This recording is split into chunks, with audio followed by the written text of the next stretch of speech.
오늘 내가 왕이 되어 행하는 삶이라는 제목으로 사사기 말씀 함께 살펴보도록 하겠습니다. 제가 지금 재학 중인 총신신학대학원에 입학시험을 준비할 때 이 사사기 부분을 공부하다가 이 12사사를 잘 안 외워져서 이 노래로 외우는 방법을 제가 배웠었는데요.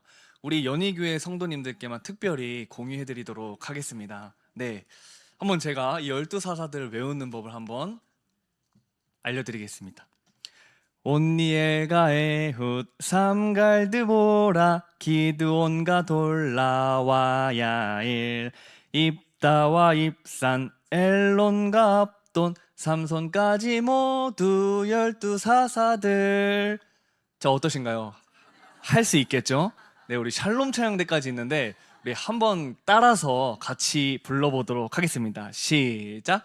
온니엘과 에훗 삼갈드보라 기드온과 돌라와 야일 입다와 입산 엘론과 압돈 삼손까지 모두 12사사들.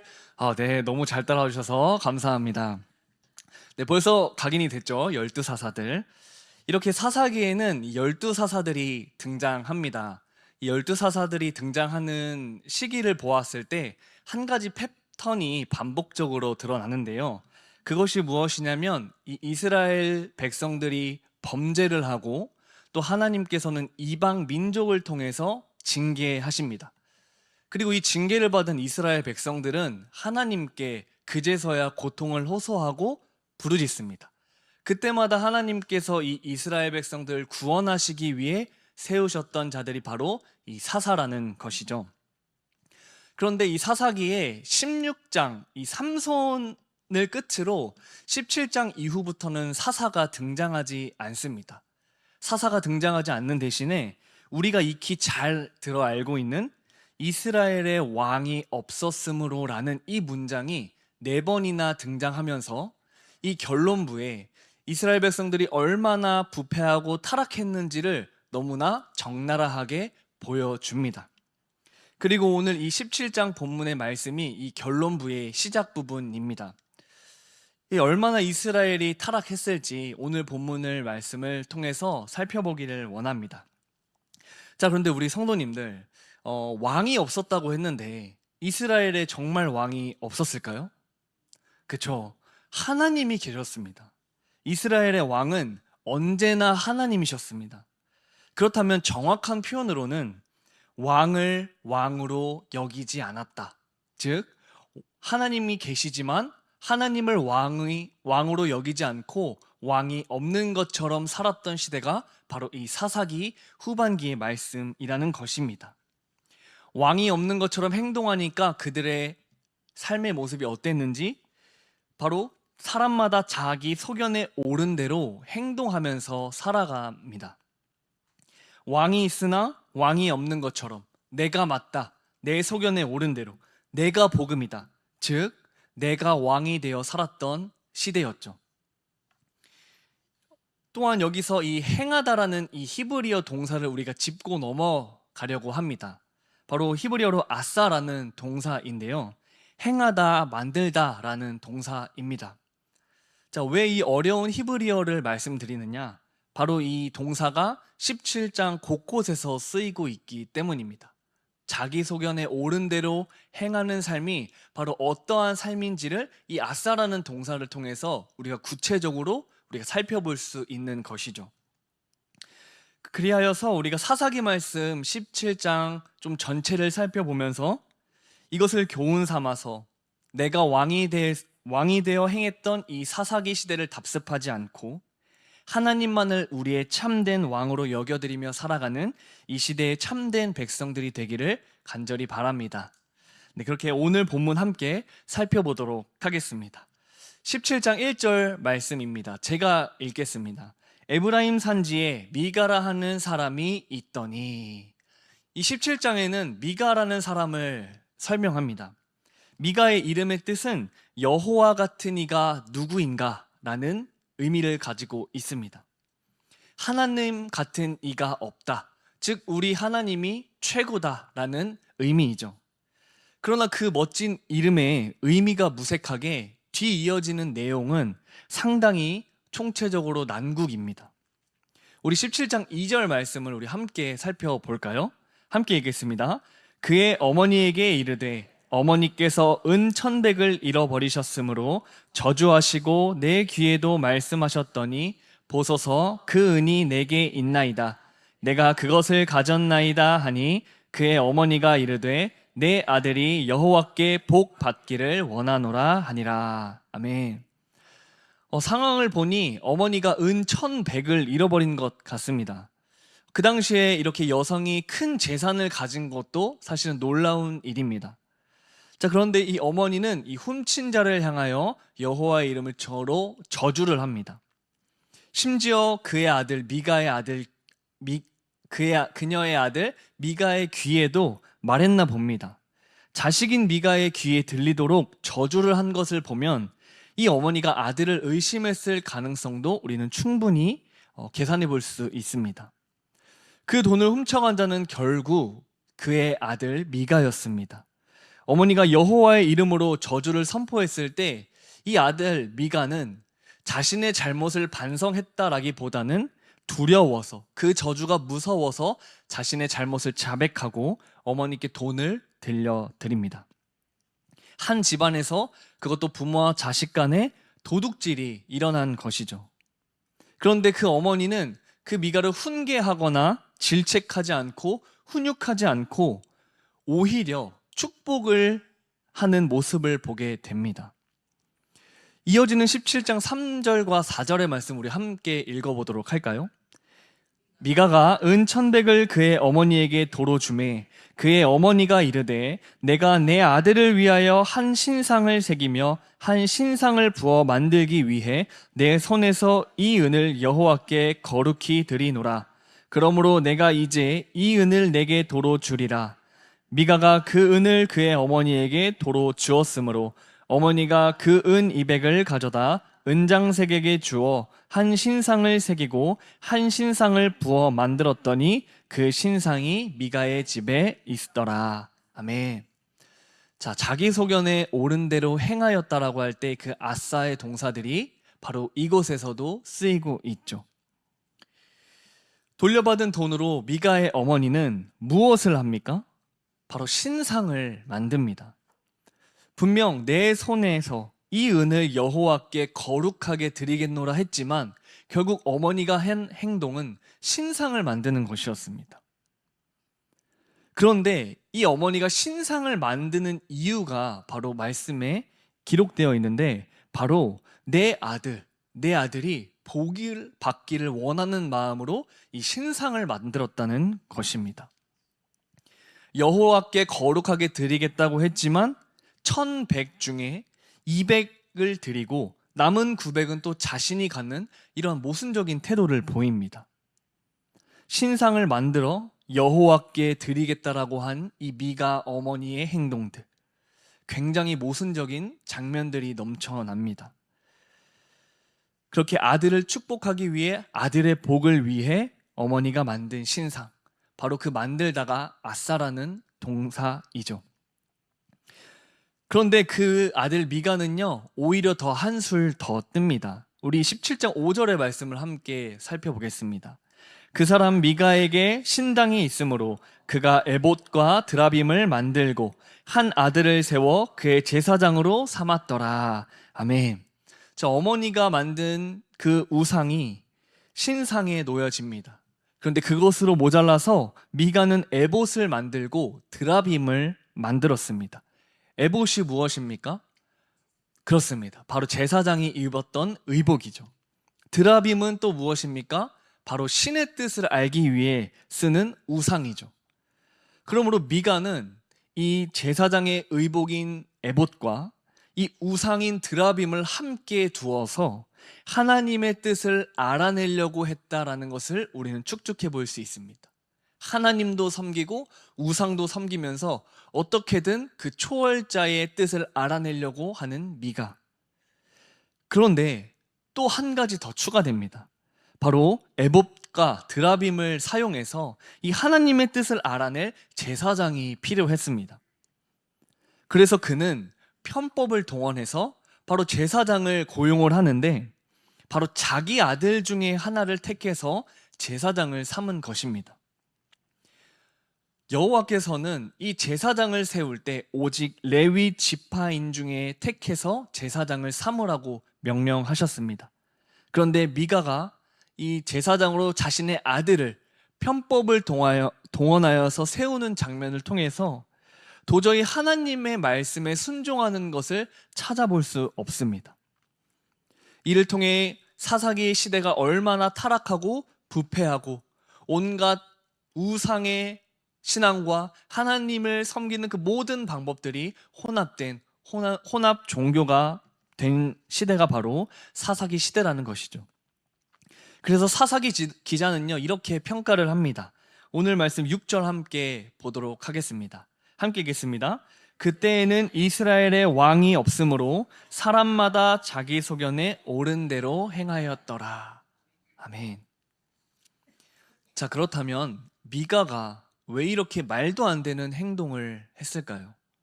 그 이유는 17장 맨 마지막 절을 보면 우리가 충분히 힌트를 얻을 수 있는데요.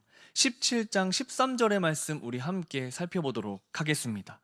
이에 미가가 이르되 레위인이 내 제사장이 되었으니 이제 여호와께서 내게 복 주실 줄을 아노라 하니라. 아멘. 네, 바로 내게 복을 주실 것이다 라고 생각하는 마음에서 비롯되어서 오늘 미가는 우리가 이해할 수 없는 행동들을 펼쳐 나갑니다.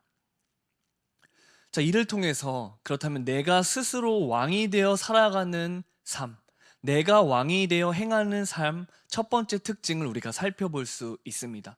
그것이 무엇입니까? 바로 자신의 행복을 만드는 삶입니다.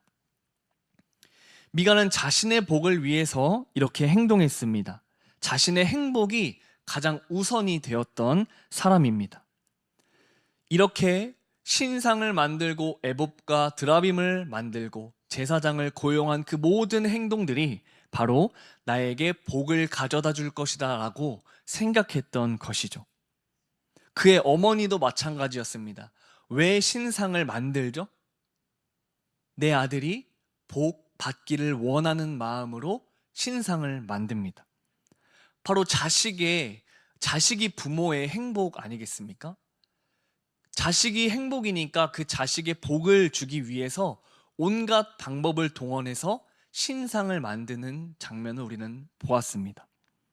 그러므로 미가가 어머니의 돈을 훔친 행동들, 신상을 만드는 행동들, 드라빔을 만드는 행동들, 또 편법을 이용해서 자기의 아들을 제사장으로 삼은 행동들, 이것이 바로 자기의 행복을 위한 것이라는 것입니다. 어머니는 어떻죠? 신상을 만들죠. 그리고 자신의 자식을 돈을 훔친 잘못을 책망하지 않고 오히려 축복을 하죠.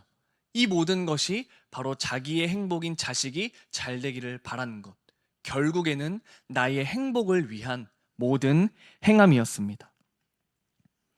복을 만들어낼 수 있다고 생각한 미가의 행동은 우리도 자칫하면 범하기 쉬운 잘못입니다. 미가는 이방신을 섬기겠다고 신상을 만들지 않았습니다. 그의 어머니는 여호와께 거룩히 드리겠다라고 하면서 신상을 만들었죠. 방법이 틀렸습니다. 목적은 좋아 보여도 방법이 틀렸다라는 것입니다. 여호와 하나님을 섬기기 위해 신상을 만들었습니다.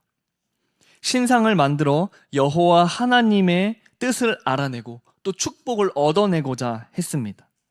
신상과 드라빔 그리고 제사장이 있으면 여호와 하나님의 뜻을 알아내어서 내가 축복을 얻어낼 수 있다라고 바로 큰 착각을 한 것이었죠. 이것이 오늘날 성도인 우리에게도 마찬가지일 것입니다. 겉으로는 예수님을 섬긴다고 하지만 하나님의 영광을 위해 행한다고 하지만 실상 그것은 바로 나의 만족, 나의 행복, 나의 행복을 우상으로 섬기는 우상 숭배자일 수 있음을 우리는 미가의 이야기를 통해서 찾아낼 수 있습니다.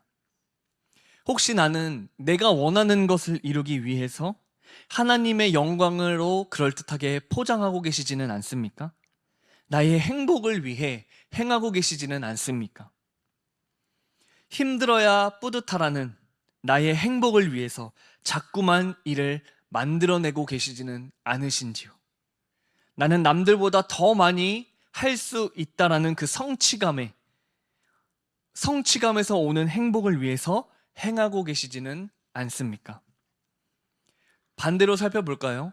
나는 그럼 나의 행복을 위해서 주님의 몸된 교회를 섬기기를 게을리하고 계시지는 않습니까? 나의 행복과 나의 안락을 위해서 내가 하고 싶은 것만 열심히 하고 계시지는 않습니까? 나의 행복을 위해서 교회가 함께 지어야 할 짐을 나 몰라라 하고 계시지는 않습니까? 사랑하는 연희교회 성도님들, 우리가 기억해야 할 것은 우리의 행복은 우리가 스스로 얻어낼 수 없고 이뤄낼 수 없다라는 것을 인정하는 것입니다. 그렇다면 그렇게 왕이 되어서 내 행복을 위하여 살고자 하는 이 인문들의 삶을 통해서 우리가 배울 수 있는 것은 바로 오직 진정한 행복은 하나님께 있다는 것입니다. 우리 신명기 33장 29절 말씀을 함께 읽어보도록 하겠습니다.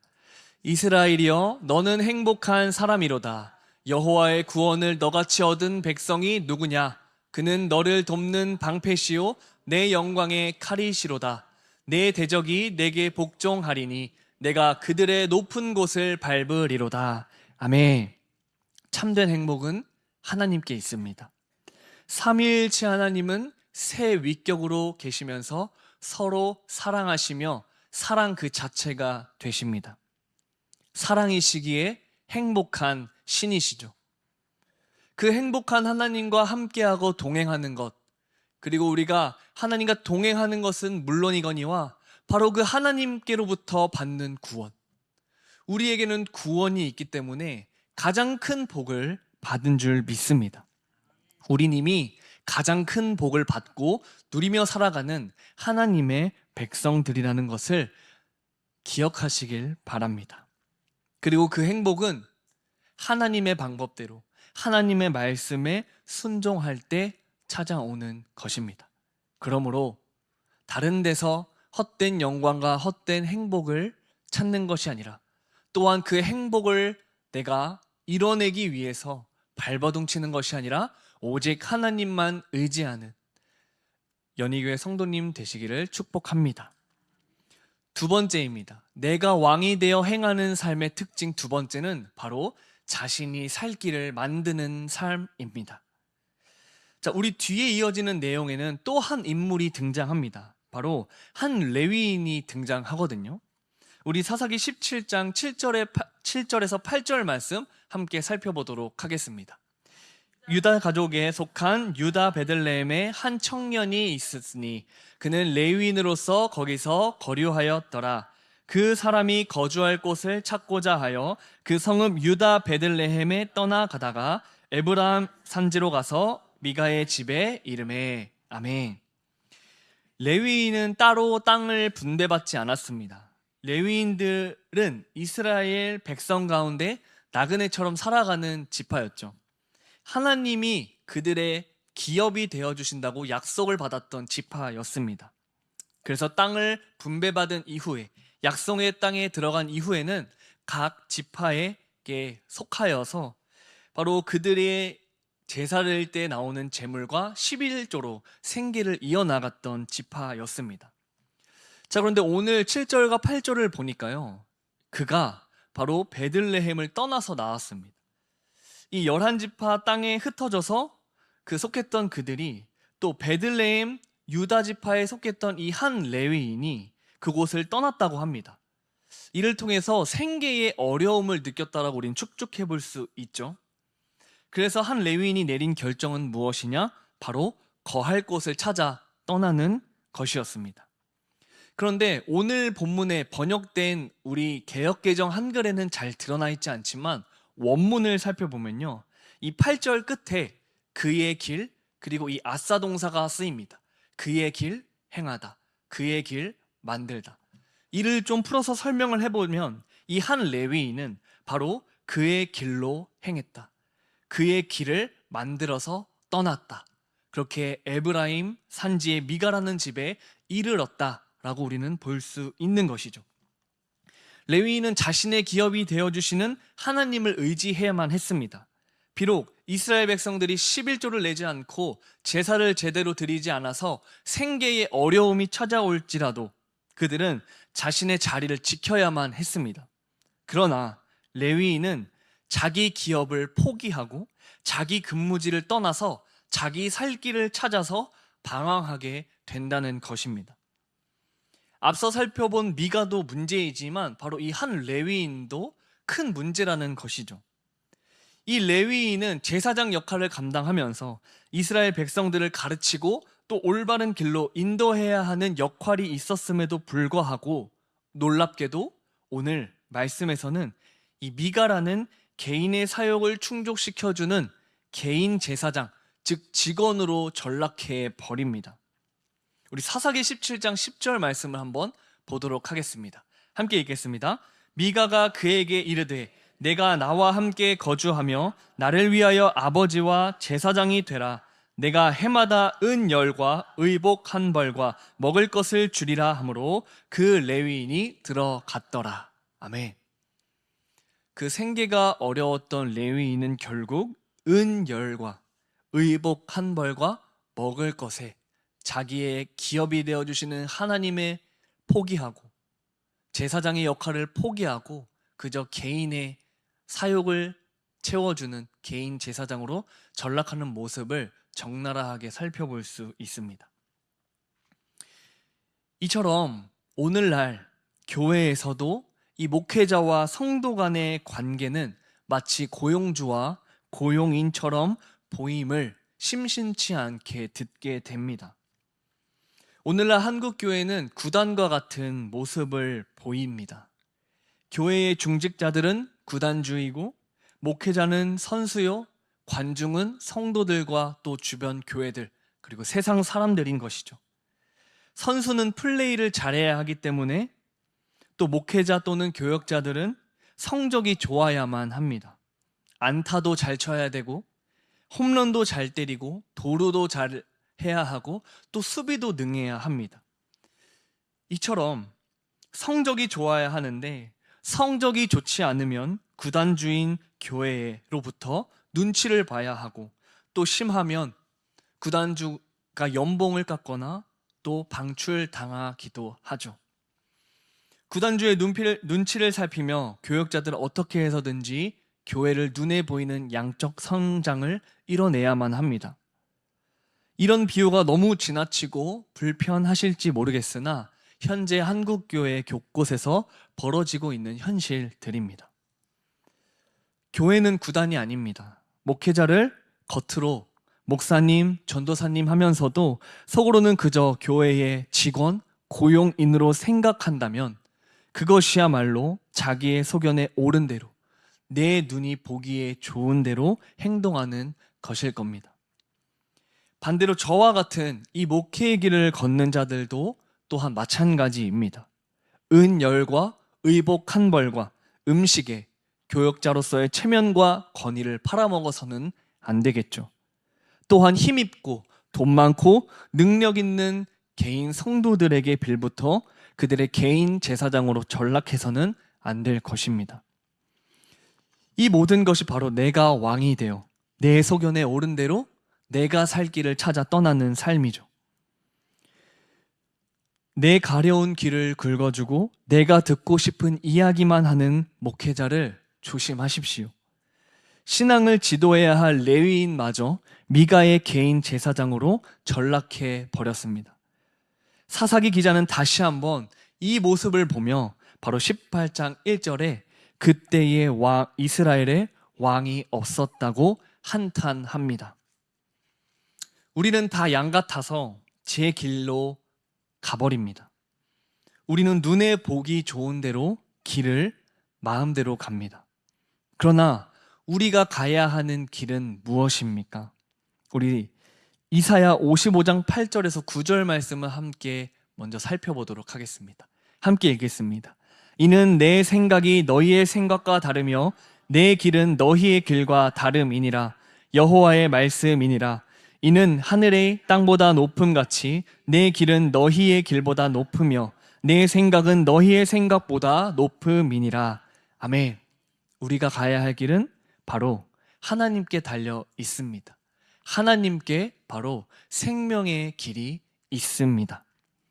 인간의 몸으로 오신 성자 하나님은 우리에게 말씀하셨습니다. 내가 곧 길이요 진리요 생명이니 나로 말미암지 않고는 아버지께로 올 자가 없다. 그렇습니다. 예수님께서 우리의 길이 되어 주십니다. 히브리서 기자는 어떠한 길이 되어 주셨는지 명확하게 말을 해주고 있는데 함께 살펴보도록 하겠습니다. 그 길은 우리를 위하여 휘장 가운데로 열어놓으신 새로운 살 길이요 휘장은 곧 그의 육체니라. 아멘. 우리의 살 길은 내가 만드는 것이 아닙니다. 예수 그리스도께서 이미 만들어 놓으셨죠. 휘장을 찢으셔서 하나님과 우리 죄인 사이에 막힌 모든 담을 허무시고 영원한 생명으로 나아갈 새로운 살 길이 되셨습니다. 우리는 예수님의 보혈이라는 레드카펫을 밟으며 하나님 앞으로 영원한 생명 앞으로 나아갈 수 있게 되는 것이죠. 이것이 진정으로 우리가 살 길인 줄 믿습니다. 그러므로 내 살 길을 찾아 떠나는 것이 아니라 지금 여기 우리의 가장 가까이 계신 예수 그리스도를 의지하고 붙듦으로 말미암아 진정한 영원한 생명을 주는 그 생명의 길로 나아가시는 연희교회 성도님들 되시길 축복합니다. 아멘. 말씀을 맺겠습니다. 사사기를 통해 우리는 우리가 얼마나 불순종하는 자들인지를 보게 됩니다. 깨닫게 됩니다. 그러나 사사기 말씀은 이러한 인간의 어두운 면만 고발하는 데 있지 않습니다. 더 중요한 것은 우리가 바라봐야 하는 것은 바로 여호와 하나님의 신실하심입니다. 계속되는 반역에도 불구하고 그 백성들을 돌보시는 하나님의 손길을 우리는 발견해야만 합니다. 그리고 그 끊임없는 사랑을 보게 됩니다. 사사기 말씀을 통해 얻은 교훈과 깨달음은 우리를 완전히 변화시킬 수 없습니다. 영적으로 어두운 시대 속에서 수면 위로 드러난 하나님이 아니라 수면 아래에서 끊임없이 당신의 백성을 책임지시고 인도해 가시는 그 하나님의 일하심이 우리를 완전히 변화시키는 것이죠. 오늘 제목이 바로 내가 왕이 되어 행하는 삶이라는 제목을 잡았습니다.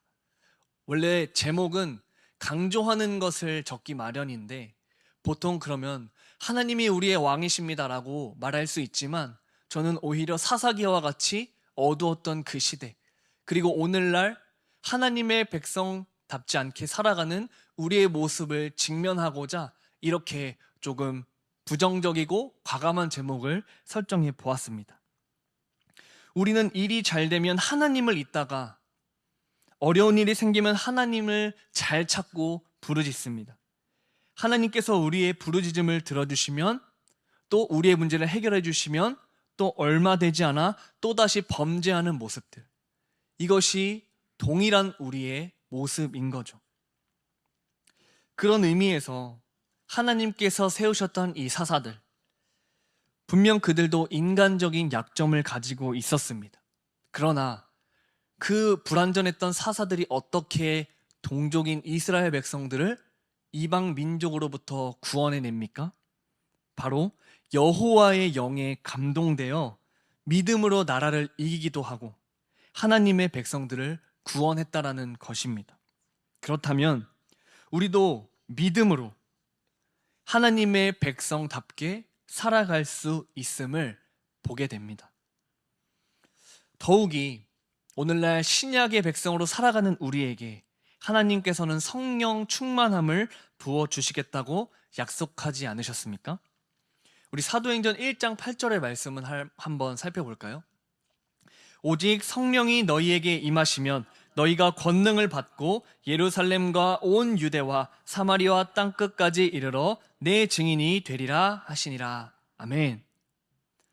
바로 이 성령 충만함으로 이 어두운 시대 속에서도 하나님 백성답게 살아갈 수 있습니다. 우리의 깨달음과 우리의 지식에 우리의 구원이 있지 않고 바로 이 우리를 깨닫게 하시고 말씀을 알게 하시고 믿게 하시는 그 진리의 영이신 성령님, 성령의 능력으로 우리가 살아가야 합니다. 세상은 끊임없이 나를 높입니다. 인간이 신과 같이 되려고 합니다. 그리고 우리가 세상에서 벌어지는 일들을 보고 있노라면 권력과 돈만 있으면 신처럼 살 수 있는 세상으로 보입니다.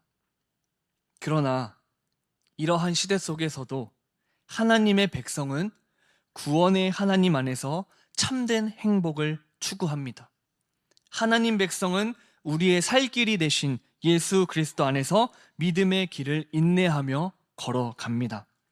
내 눈이 보기 좋은 대로가 아닌 하나님 보시기에 좋은 것을 선택하며 살아가는 하나님의 귀한 백성들 되시기를 우리 주님의 이름으로 축원합니다. 하나님만이 우리의 진정한 왕이 되십니다. 아멘. 기도하겠습니다.